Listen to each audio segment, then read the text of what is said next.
I'm Camille, 30 years old, and last week my father called me crying, the first time in my entire life I'd ever heard him cry. 2 years ago, I called my parents in tears, having just received a stage 3 cancer diagnosis. My dad said one sentence that I will never forget.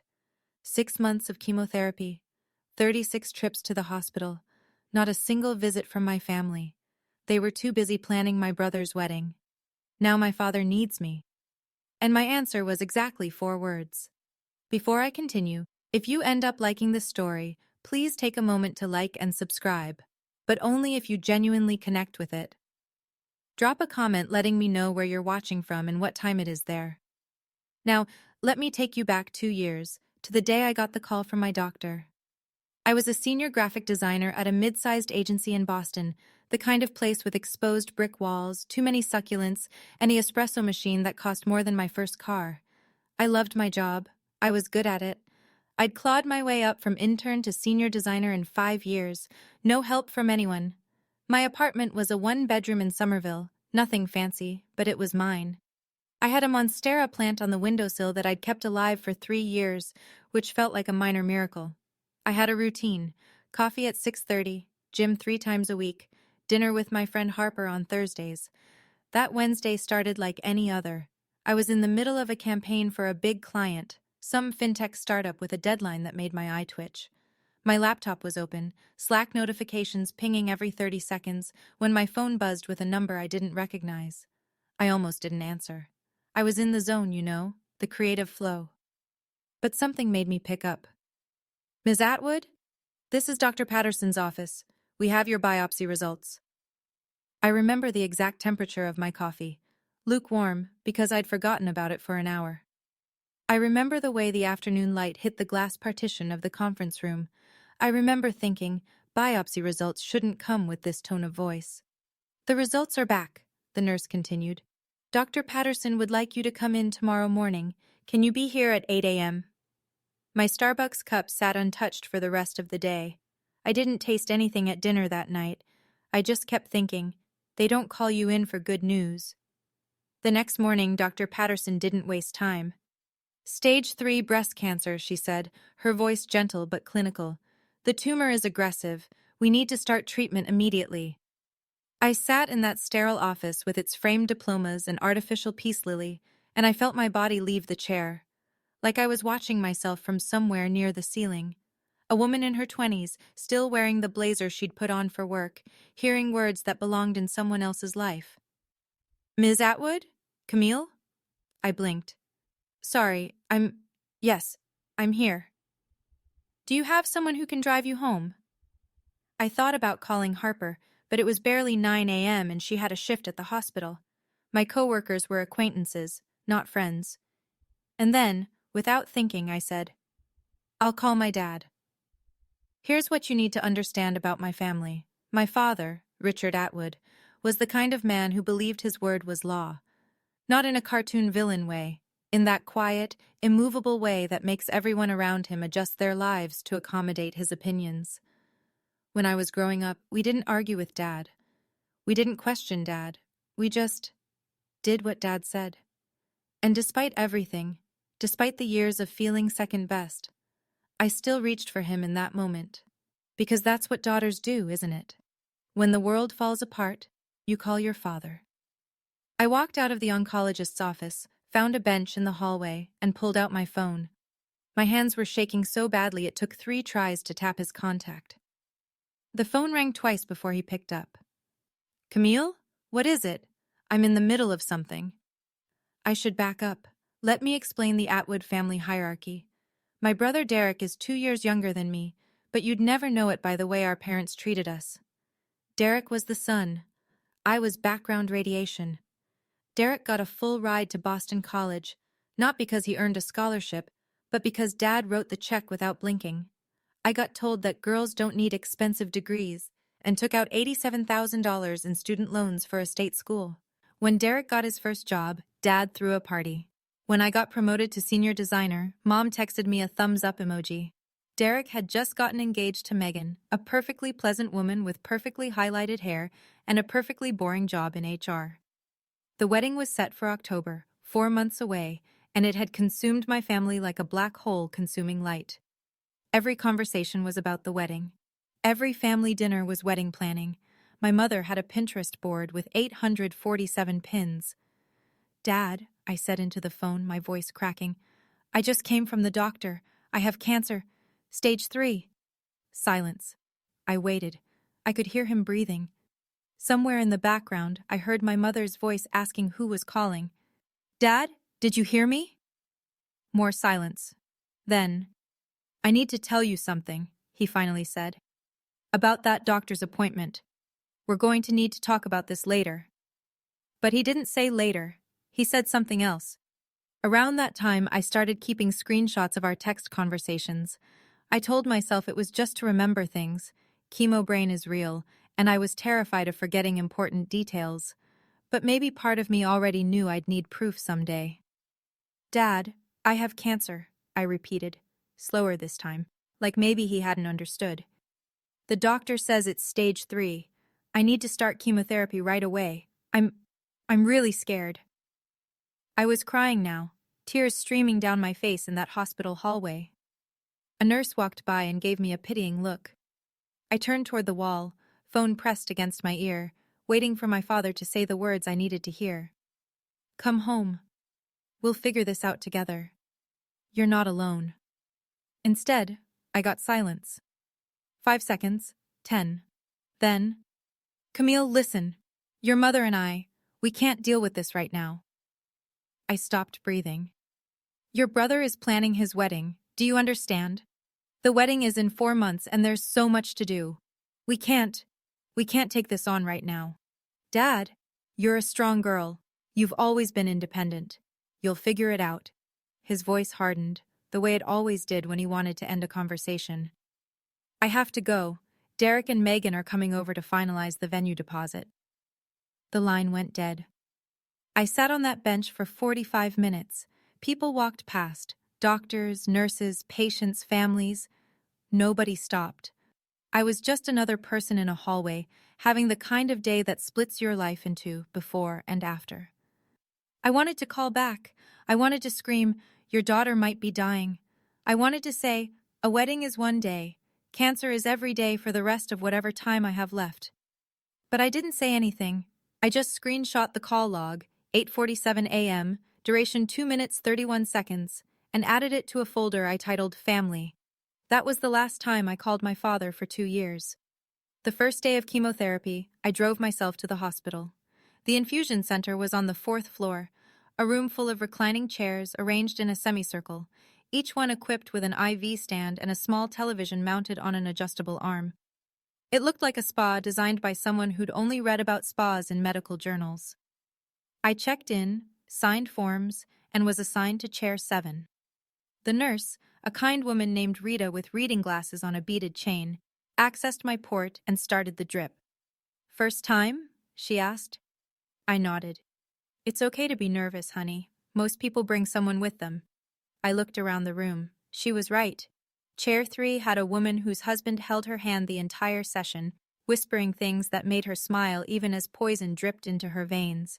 Chair 5 had a teenager whose mother sat beside him, reading aloud from Harry Potter.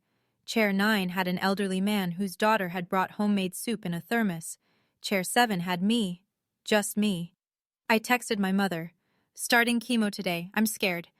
She replied 6 hours later, after I was already home, curled up on my bathroom floor with nausea I wasn't prepared for. "Hang in there, sweetie. Mom's at the florist with Megan, picking centerpieces. Peonies or roses, what do you think?" I stared at that message for a long time. Then I screenshot it, added it to the folder, and typed back, "Roses are nice." I didn't tell her I'd spent the last hour dry heaving. I didn't tell her that I'd had to pull over twice on the drive home because my vision was blurring. I didn't tell her anything real. What was the point? I met Harper Sullivan during my 3rd chemo session. She was a nurse practitioner who ran a support group for cancer patients, one of those hospital programs that exists because someone wrote a grant proposal about holistic care or patient wellness outcomes. I'd ignored the flyers for 2 weeks until Harper approached me directly. "You're always alone," she said, sitting down in the empty chair next to mine. She had curly red hair pulled back in a practical ponytail and the kind of direct eye contact that made it hard to lie. I noticed these things. I'm fine. I didn't ask if you were fine. She smiled, but it wasn't pitying. It was warm. I asked why you're always alone. Big difference. I should have brushed her off. I should have said something polite and dismissive, the way I'd learned to handle conversations I didn't want to have. But I was 3 rounds into chemo, my hair was starting to thin, and I hadn't had a real conversation with anyone in weeks. My family is busy, I said. And then, because something about Harper made honesty feel safe, with my brother's wedding. Her expression didn't change, but I saw something flicker in her eyes, recognition maybe, or anger on my behalf. When's the wedding? October. And when's your last chemo session scheduled? November. She nodded slowly. You know, we keep visitor logs at this hospital. Every patient, every visit, who came to see them and when. It's mostly for security, but some people request copies later, for their records, for their memories. I didn't understand why she was telling me this, not then, but I filed it away. And 3 days later, I requested my first copy. Derek's wedding was scheduled for October 15th. I was between chemo cycles, the brief window where I felt almost human, where the nausea had faded but the exhaustion hadn't fully set in. I wasn't planning to go. I hadn't been asked to be in the wedding party, not even as a reader or a candlelighter. But I thought maybe I'd show up, sit in the back, see my family. Then my father called. One of his rare calls. Camille, about the wedding, he started. Your mother and I have been talking. Hope flickered in my chest. Stupid, stubborn hope. We think it's best if you don't attend. The hope died.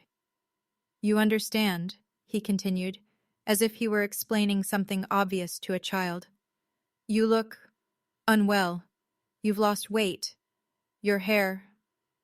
He cleared his throat. It's Derek's special day. We don't want anything to overshadow it. Anything meaning me. Overshadow meaning remind everyone that his daughter was fighting for her life while they celebrated centerpieces and seating charts. I understand, I said, and I did. I understood exactly what kind of family I had. The wedding happened without me. I saw the photos on Facebook. My mother's post got 247 likes, while I lay in bed recovering from round 4. My father in his Brooks Brothers suit beaming. My mother in champagne silk, dabbing her eyes. Derek and Megan, golden and glowing, surrounded by 150 guests who had no idea the groom's sister existed. The caption read, "The happiest day of our family's life." I screenshot it, added it to the folder. Then I closed Facebook and didn't open it again for 6 months. Some things you don't need to see twice. 3 weeks after the wedding, the medical bills started arriving. My insurance covered a lot, thank God for my company's PPO plan, but a lot isn't the same as everything. After deductibles, copays, and the medications my plan considered non-formulary, I was looking at $47,000. $47,000 I didn't have. I sold my car. I canceled every subscription. I stopped buying groceries that weren't on sale, and when that still wasn't enough, I did something I'd sworn I'd never do again. I asked my father for help. Dad, I'm in trouble. The medical bills are more than I can handle. Could I borrow some money? I'll pay it back. I stared at that text for 20 minutes before sending it. My finger hovered over the button like it was a detonator. But I was desperate, and desperation makes you forget your pride. His response came 2 hours later. Your mother and I just finished paying for Derek's wedding. We don't have extra right now. Have you looked into a personal loan? Your credit should be good enough. I read it 3 times waiting for a follow-up. A sorry, or an I wish we could help, or even a we love you. Nothing came. $47,000. That was the price of my survival. And my family, who had just spent $80,000 on a wedding for my brother, as Derek had proudly mentioned to relatives, couldn't spare a dime. I screenshot the conversation. I added it to the folder. Then I applied for a personal loan with a 14% interest rate, because what other choice did I have? I'd be paying it off for years, but I'd be alive to do it. At least, I hoped I would be. The worst night came after round 4. My oncologist had warned me The cumulative effects of chemo build up, each round harder than the last. But nothing prepares you for lying on your bathroom floor at 2 a.m., shaking so hard your teeth chatter, while your body tries to reject every cell it contains. I lost my hair that night. Not gradually, the way it had been going, strand by strand, handful by handful, but all at once. I woke up to a pillow covered in blonde, the hair I'd had since birth, the hair my mother used to braid when I was small. I crawled to the toilet and vomited until there was nothing left. Then I kept vomiting anyway. At 2:47 a.m., I called my mother. The phone rang 8 times before going to voicemail. I called again. Voicemail. Again. Voicemail. At 3:15 a.m., I texted Harper. I think I need help. She showed up at my apartment 40 minutes later, still in scrubs from a late shift. She didn't say anything, just sat with me on the bathroom floor, held back what was left of my hair, and stayed until the sun came up. My mother called back at 10:23 a.m. Sweetie, you called last night? I had my phone on silent. Megan and I were at the spa. Post-wedding stress relief. You know how it is. A pause. What did you need? I looked at Harper, who was making me tea in my tiny kitchen. Then I looked at the bald patches on my head in the bathroom mirror. Nothing, Mom, it was nothing. Oh, good. Well, call any time. Love you.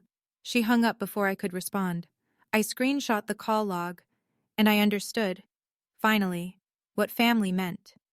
I know a lot of you watching might have been through something similar, abandoned by the people who were supposed to love you when you needed them most. If you're nodding right now, drop a "me too" in the comments. You're not alone. And if you're wondering what happened when my father finally needed me, keep watching. Because what comes next, I promise you won't see coming. But first, let me tell you how I survived. 2 years later, I was cancer-free. The day Dr. Patterson told me, "No evidence of disease, Camille. You did it." I walked out of her office and cried in the parking garage for an hour. Not sad tears, not even happy tears exactly. Just release. 2 years of holding my breath, and finally, I could exhale. A lot had changed in those 2 years. I'd been promoted to art director. Turns out, staring down your own mortality gives you a clarity that corporate America respects. My boss, Victor Reeves, had kept my position open during treatment, had let me work remotely when I could manage it, had never once made me feel like a burden. "You're talented," he said simply when I thanked him. Talent is worth waiting for. I'd moved too, sold my little Somerville apartment and bought a condo in Beacon Hill. Nothing huge, but it had a window that overlooked the Charles River and enough space for my monstera, which had somehow survived everything I had. I bought myself a navy cashmere scarf to celebrate my 1-year remission. It was the most expensive thing I'd ever owned that wasn't a medical bill. Harper and I were still close, closer than ever. We had dinner every Thursday just like before, but now she felt less like a friend and more like a sister. The sister I'd always wanted. My family? I hadn't seen them in 2 years. We exchanged the bare minimum, a Happy New Year text, a birthday emoji. Nothing real, nothing that mattered. I'd made peace with it, or at least, I'd made a fragile truce. I had a life now, a good life, a life I'd built myself, from the ground up. And then my father called. It was a Thursday evening. I was making dinner, salmon with roasted vegetables, because I'd learned to actually cook during chemo when I needed to control exactly what I ate, when my phone lit up with a name I hadn't seen in years. Dad. I stared at it. The salmon sizzled in the pan. The phone kept buzzing. My first instinct was to let it go to voicemail, the way I'd learned to let a lot of things go. But something, curiosity maybe, or the masochistic part of me that still wanted to believe, made me answer. "Hello? Camille?" His voice was different, thin, uncertain. My father had never sounded uncertain in his life. "I need to see you. Not how are you. Not it's been too long. Not I'm sorry I abandoned you when you had cancer. Just I need." "What's going on, Dad?" A long pause. In the background, I heard my mother's voice, muffled, asking something I couldn't make out. "I've been diagnosed with something." Another pause. "Parkinson's disease. Early stage, they say, but..." He trailed off. I stood in my kitchen, phone pressed to my ear, waiting for him to continue. The salmon was starting to burn. I didn't move. I need my family around me right now, he finally said. There's a dinner Sunday at the house. Your mother, Derek, and Megan. I want you there. We need to discuss the future. The future. As if I hadn't spent 2 years building a future without him. Okay, I heard myself say. I'll be there. After I hung up, I realized something. In that entire conversation, the first real conversation we'd had in 2 years, he never once asked if I was okay. He didn't even know if I'd survived. I spent the next 2 days oscillating between dread and a dark kind of curiosity. Parkinson's disease. I looked it up because that's what I do now. I research. Early-stage Parkinson's isn't a death sentence. It's a slow decline, a gradual loss of control. Tremors, stiffness. Eventually, difficulty walking, talking, swallowing. It requires long-term care. It requires patience. It requires someone willing to put their life on hold. And suddenly, I understood why my father had called. Not because he missed me, not because he regretted what he'd done, because he needed something, and I was the logical choice. The daughter without a husband, the daughter without children, the daughter who had always been expected to sacrifice. I called Harper that night. You're going? She asked, her voice careful. I need to know what they want, and I need them to look me in the eye when they ask for it. Cam, I'm not going to let them manipulate me, not anymore. I touched the cashmere scarf hanging by my door, my reminder of everything I'd survived. But I need to face them. Does that make sense? Harper was quiet for a moment. Then, you know that folder you've been keeping? The screenshots? The visitor logs? Yeah. Bring it, just in case. I could hear her choosing her words carefully. Not to use, but to remind yourself of the truth, if they try to rewrite it. I hadn't opened that folder in months, but that night I sat on my bed and scrolled through 2 years of evidence. The texts, the call logs, the hospital visitor records with my name at the top and an empty column where visitors should have been. My family's love story, told in documentation. Sunday arrived too quickly. I dressed carefully, not to impress, but to armor. Black slacks, a cream silk blouse, the cashmere scarf draped over my shoulders. I looked successful. I looked healthy. I looked like someone who had built a life without them. Harper texted me before I left. Remember, you don't owe them anything. Not a single thing. The drive to Newton took 40 minutes. My parents' house was exactly as I remembered. A white colonial with black shutters, 3 stories, 5 bedrooms, a lawn so manicured it looked artificial. The house I'd grown up in but never belonged to. The house where I'd learned that love came with conditions. I sat in my car for 5 minutes, watching the warm light spill from the dining room windows. I could see figures moving inside. My mother, probably, setting the table with the good china, the Waterford crystal, the sterling flatware, all the props of a family that looked perfect from the outside. My phone buzzed. Harper again. You've got this. You survived cancer. You can survive dinner. She was right. I'd faced down death. What was a family meal compared to that? I grabbed my purse, inside it my phone with the folder that contained everything, and walked up the brick pathway to the front door. The doorbell chimed the same 3 notes. It had my whole life. My mother answered, her face arranged in an expression I couldn't quite read.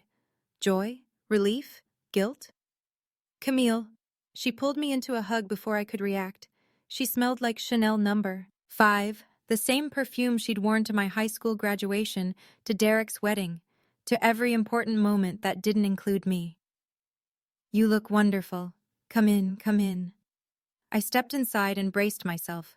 The dining room hadn't changed in 2 years, or maybe 20. The mahogany table that sat 12, even when there were only 5 of us. The crystal chandelier that my grandmother had brought over from Ireland, or so the story went. The family photos on the wall, arranged chronologically, stopping abruptly around my 18th birthday. I noticed that detail for the first time. The photo timeline. There was Derek's college graduation, Derek's engagement party, Derek's wedding. But me? I was frozen at 18, awkward in a prom dress, smiling at a camera that didn't care. Camille! Derek stood from his seat, ever the golden boy, approaching me with arms spread wide. Behind him, Megan remained seated, one hand resting on her belly. 5 months pregnant, I'd heard through the grapevine. The next generation of Atwood favoritism already in development. Derek. I accepted his hug stiffly. He felt bulkier than I remembered, the softness of a man who didn't have to fight for anything. You look great, really great. His eyes flicked to my hair. Grown back, finally, though shorter than before. He had the decency not to mention it. And then I saw my father. He sat at the head of the table where he'd always sat. But something was different. He looked smaller, older. His left hand trembled slightly against the white tablecloth, a tremor he was trying to hide but couldn't. His eyes, when they met mine, held something I'd never seen before. Fear. Sit down, Camille. His voice was still commanding, but frayed at the edges. We have a lot to discuss. I took the seat across from Derek, my back straight, my purse beside me on the floor. Inside it, my phone waited. The trap was set. I just wasn't sure yet who it was set for. My mother served dinner, rack of lamb, roasted potatoes, green beans almondine, the same meal she made for every important family gathering. We ate in near silence, the scrape of silverware against china filling the void where conversation should have been. When the plates were cleared, my father stood, or tried to. His legs seemed to resist him, and he gripped the table edge for support before finding his footing. I'll get right to it, he said, his voice carrying the authority of a man who had spent 62 years never being questioned. You all know about my diagnosis, Parkinson's, early stage, but it's going to progress. The doctors say I'll need assistance, long term. He let that hang in the air. My mother looked at her hands. Derek shifted in his seat. Megan rubbed her belly. We've discussed it as a family. When, I thought, when was this discussed without me? And we believe the best arrangement is for someone to move back home, to help with my care. His eyes landed on me. Camille, you're the obvious choice. I felt the word obvious like a slap. Not best, not preferred, obvious. The leftover child, the one without a husband, without children, without anything important enough to prevent her from being useful. You work from home mostly, don't you? He continued. You don't have a family of your own? I've already had your old room prepared. It's time you came back and contributed to this family. Contributed. As if I'd been lounging around doing nothing while they ignored my cancer. As if the only thing I had to offer was servitude. Derek nodded, not meeting my eyes. It makes sense, Cam. I've got the baby coming, the job. You understand? I looked at my father, his trembling hand, his expectant face, and I smiled. You have a responsibility to this family, Camille. My mother's voice, soft but insistent. The voice she used when she wanted something but was too proper to demand it outright. Your father needs you. I've been working 60-hour weeks, Derek added, leaning back in his chair with the confidence of someone who's never had to justify his existence. And with the baby coming, Megan's going to need my support. I can't be in two places at once. I noticed he said Megan's going to need support. Not that he wanted to be there, just that Megan would need him. A convenient excuse. Megan herself stayed silent, her hand still on her belly, but her eyes were on me. There was something there, not sympathy exactly, but recognition, like she was watching a play she'd seen before and knew how it ended. Think about what you're asking, I said quietly. We're not asking. My father's voice hardened. We're telling you what needs to happen. You're the daughter. This is what daughters do. This is what daughters do. The words hung in the air like smoke. I felt my pulse quicken, felt the old familiar pressure to comply, to accommodate, to make myself small so everyone else could be comfortable. But that Camille was dead. She had died on a bathroom floor 2 years ago, alone, with a phone full of ignored messages and a family that couldn't be bothered to show up. Before I answer, I said, my voice steady despite the pounding in my chest, I want to ask you something, Dad. He looked surprised. People didn't ask Richard Atwood questions, they just answered his. When was the last time you asked how I was doing? Silence. When was the last time, I continued, you asked if I was even still alive? The silence stretched. My mother's smile had frozen. Derek was suddenly very interested in his water glass. Even Megan leaned back slightly, as if distancing herself from whatever was about to happen. "What are you talking about?" my father asked, but his voice had lost some of its edge. "I'm asking a simple question. You say I have a responsibility to this family. But when I was sick, really sick, fighting for my life sick, where was this family?" "Camille, that's not," my mother started. "No, I want an answer." I kept my voice calm. I'd spent 2 years learning how to stay calm when everything inside me was screaming. "Dad, do you even know if I'm still in remission? Do you know what my last scan showed? Do you know anything about my health at all?" Another silence. This one sharper.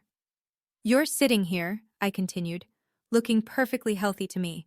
Am I wrong?" My father's face shifted. Confusion first, then the beginning of something darker. "What do you mean, perfectly healthy? You said you had cancer, Dad. I had stage 3 cancer." I let the word land. I went through 6 months of chemotherapy. I lost my hair. I lost 15 pounds. I spent $47,000 out of pocket because you told me you couldn't help. My father's mouth opened and closed. For the first time in my life, I saw him speechless. And here's the part I need you to understand. I reached for my purse, slowly, deliberately. My hands weren't shaking anymore. "I'm cancer-free now. 2 years in remission. But you didn't know that, did you? You never asked." I pulled out my phone. "You never asked because you didn't care." My father's face had gone pale. My mother was crying now.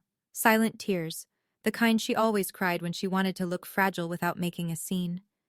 "That's not fair," she whispered. "We were dealing with the wedding and—" "The wedding?" I nodded slowly. Derek's wedding, which was important enough to plan, important enough to pay $80,000 for. Yes, I heard you bragging to Aunt Linda, but my cancer treatment wasn't important enough to visit. Not once, not one single time. Derek shifted uncomfortably. "Cam, we didn't know it was that serious. I called Dad the day I got my diagnosis. I was crying. I told him I had stage 3 cancer." I looked directly at my father. "And you said, and I quote, 'We can't deal with this right now. Your brother is planning his wedding.'"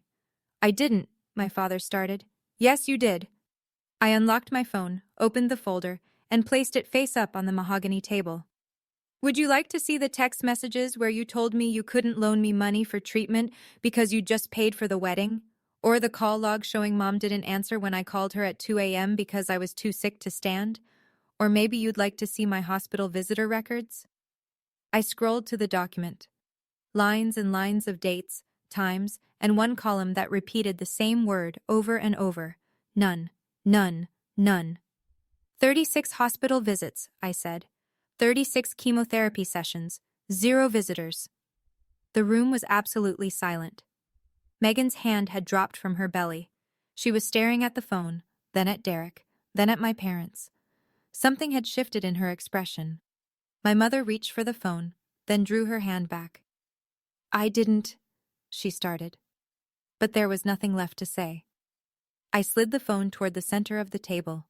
The screen glowed in the soft chandelier light, displaying my hospital visitor log, a document I'd requested 3 times over 2 years, each time hoping the next page would show a familiar name, and each time being met with emptiness.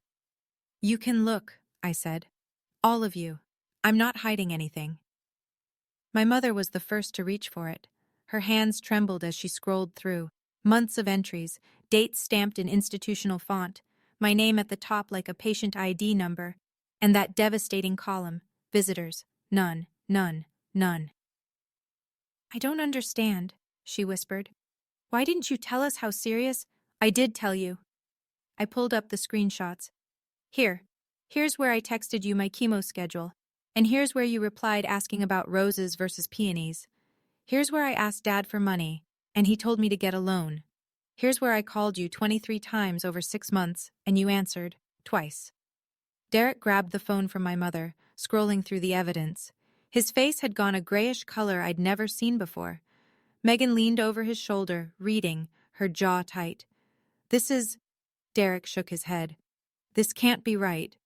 "It's right." I took a breath. "Every screenshot is time-stamped.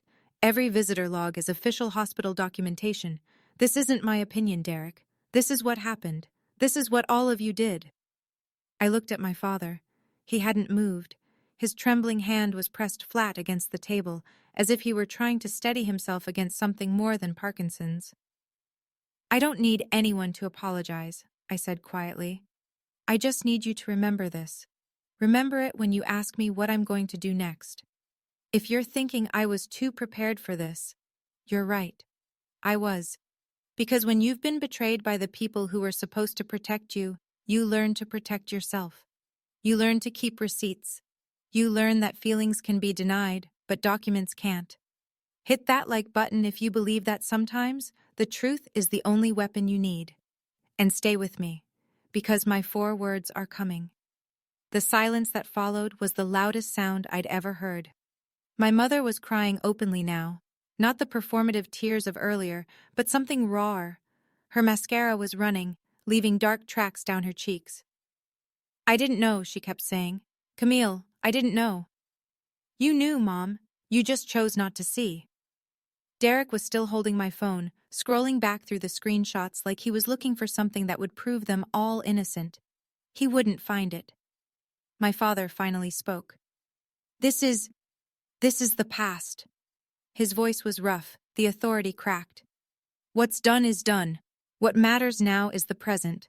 I'm sick, Camille. I need help. We need to move forward. I almost laughed. Almost. Forward, I repeated. You want to move forward. Yes. Whatever happened then? He waved his trembling hand dismissively, as if my cancer were a minor scheduling conflict.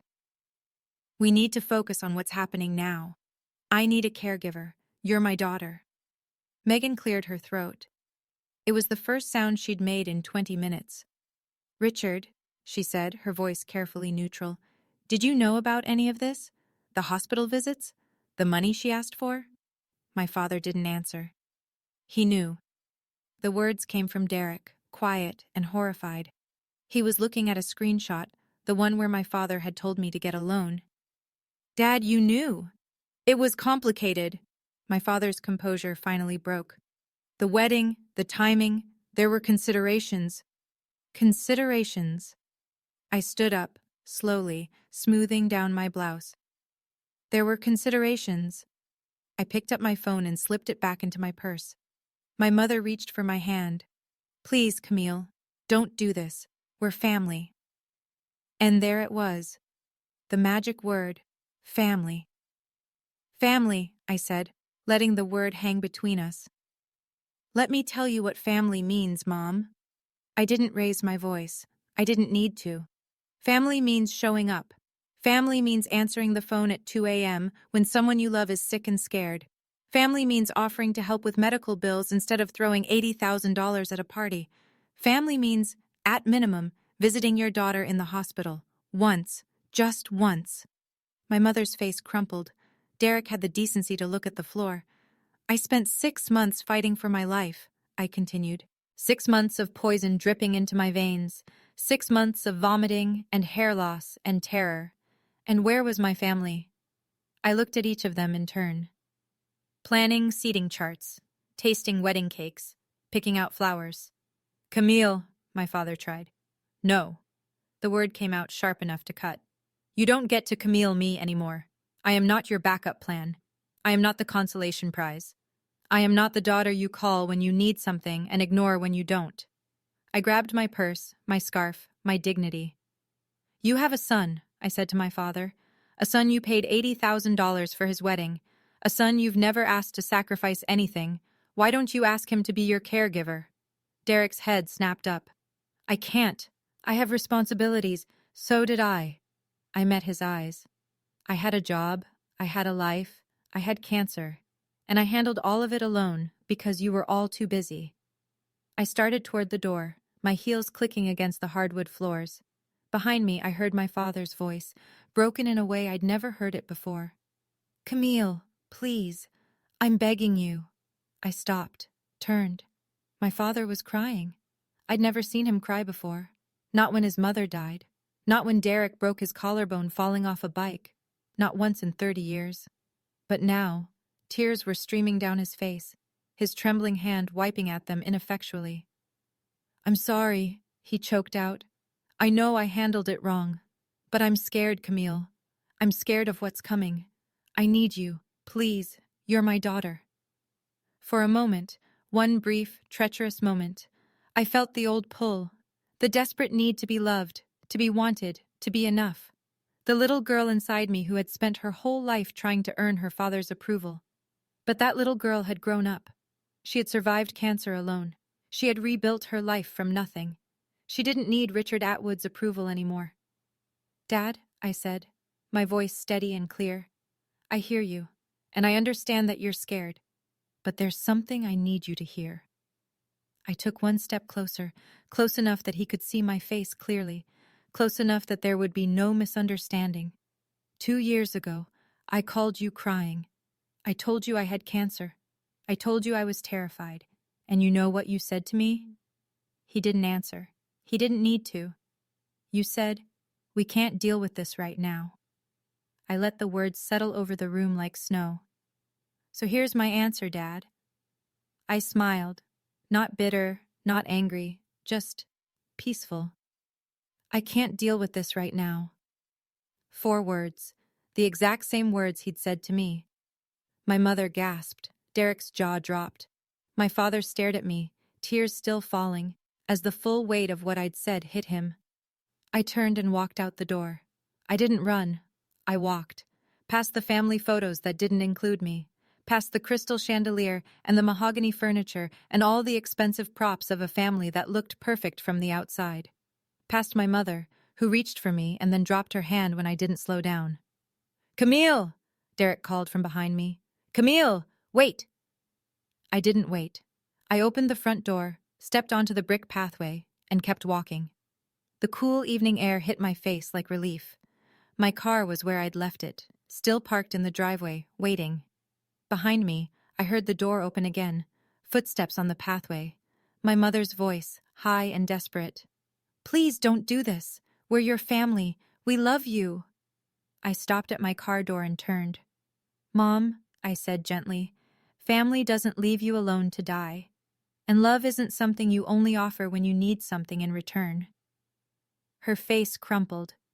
For a moment I felt something. Not guilt exactly, but a kind of grief. For the mother she could have been. For the relationship we might have had if things were different. "Goodbye, Mom." I got in my car, started the engine, adjusted my mirrors.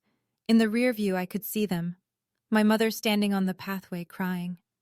My father in the doorway supported by Derek.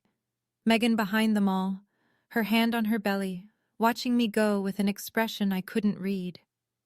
I pulled out of the driveway, onto the tree-lined street, and I didn't look back. Not once. The cashmere scarf was soft against my neck. The road ahead was clear.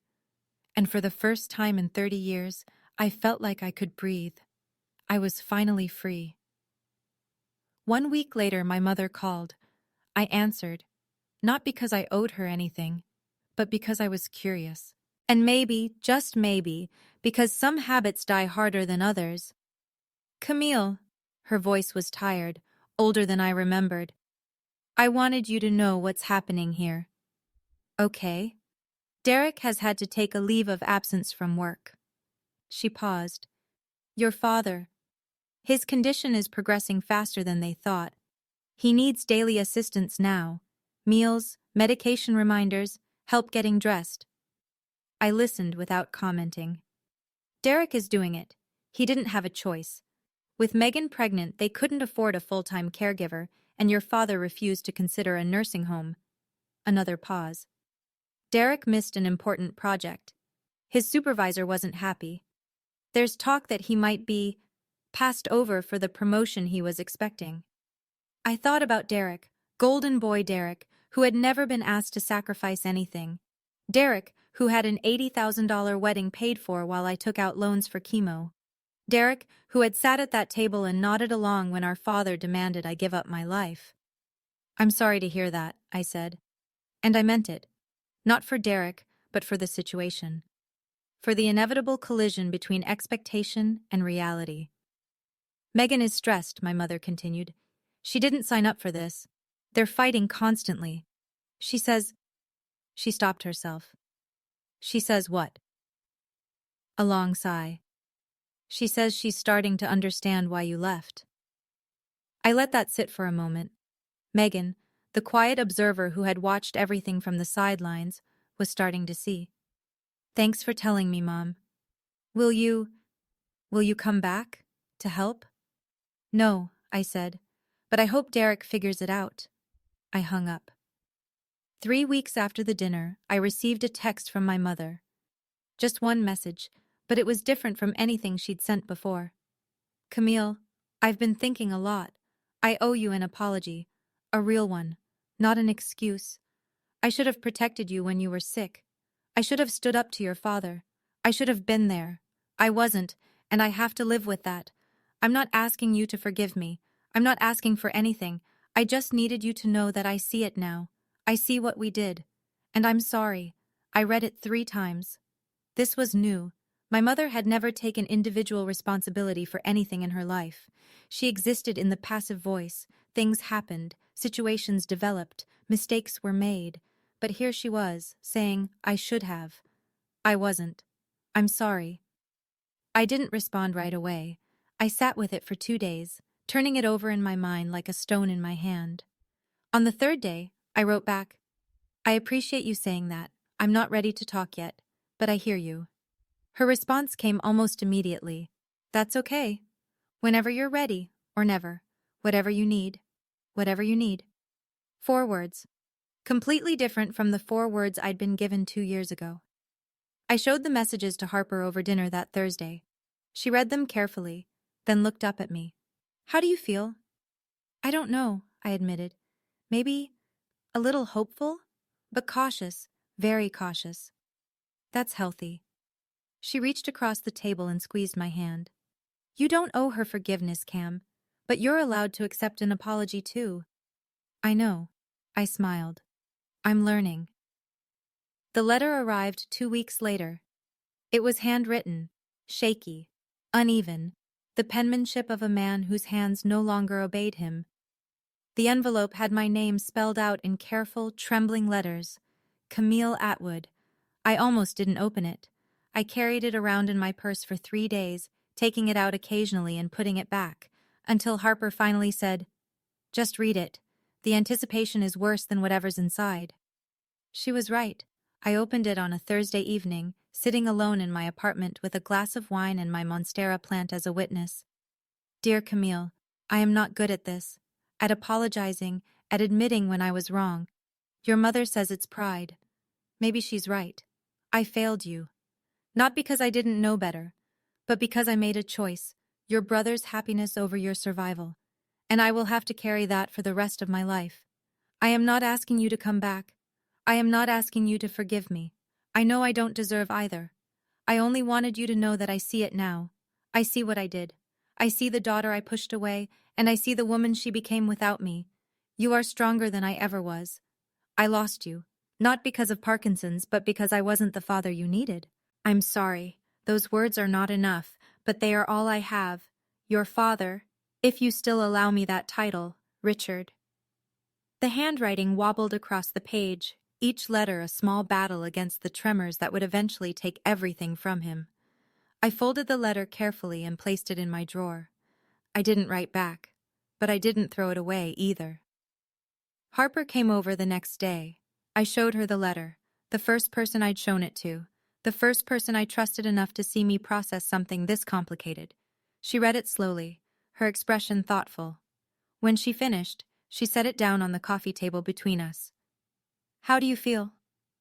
I don't know. I curled my feet underneath me on the couch. Sad, I think. For him. For what he's losing. For what we could have had. But not guilty? I thought about it. Really thought about it. No. Not guilty. I picked up my wine glass, turned it in my hands. I used to feel guilty for everything. For not being good enough. For not trying hard enough. For not being the daughter he wanted. But I've learned something in the last 2 years. What's that? That some people will never love you the way you need, no matter what you do. And that's not your failure, it's theirs. You can't pour yourself empty trying to fill a cup with a hole in the bottom. Harper smiled, her eyes bright. That's pretty wise. I learned it the hard way. I took a sip of wine. I'm not going to rush forgiveness. Maybe I'll get there someday. Maybe I won't. But I'm not going to force it just because he's sick, or because it would make things easier for everyone else. And if he gets worse, if he... She didn't finish the sentence. Then I'll deal with it when it happens. But I won't set myself on fire to keep someone else warm, not anymore. I looked at the letter, still sitting on the table. That's my boundary, and I'm allowed to have it. Yes, Harper agreed. You absolutely are. 6 months later, I was still cancer-free. Dr. Patterson had used the word thriving at my last checkup, which seemed too optimistic for someone like me, someone who had learned to brace for impact. But maybe she was right. Maybe I was thriving. I'd been promoted again. Creative director now, with an office that had a window overlooking the Boston skyline. My Monstera plant had made the journey with me, thriving in the better light. I'd hired 2 junior designers and discovered that I actually loved mentoring people, guiding them through the challenges I'd faced alone. I was dating someone. His name was James, and he was a high school history teacher with kind eyes and a terrible sense of humor. He knew about my cancer, about my family, about all the ways I'd been broken and rebuilt. He didn't try to fix me. He just showed up, consistently, the way people who love you are supposed to. Harper and I still had dinner every Thursday. She'd started dating someone too, a surgeon from her hospital, a woman named Elena who laughed at all of Harper's bad jokes. We were building a life, all of us, together. The family we chose. My mother texted me every few weeks. Short messages, mostly. Thinking of you. Hope you're well. I responded sometimes. Not always. We weren't close, and maybe we never would be. But we were something. A work in progress. My father's Parkinson's had progressed. He'd finally agreed to a part-time caregiver, paid for out of the retirement fund he'd been hoarding. Derek visited twice a week now. Duty, I assumed, not love. But maybe that's all some families have. I hadn't seen them since that dinner. I wasn't sure I ever would again, and I was okay with that. If you're watching this, if you've made it this far, I want to talk to you directly. Maybe you're in the position I was 2 years ago.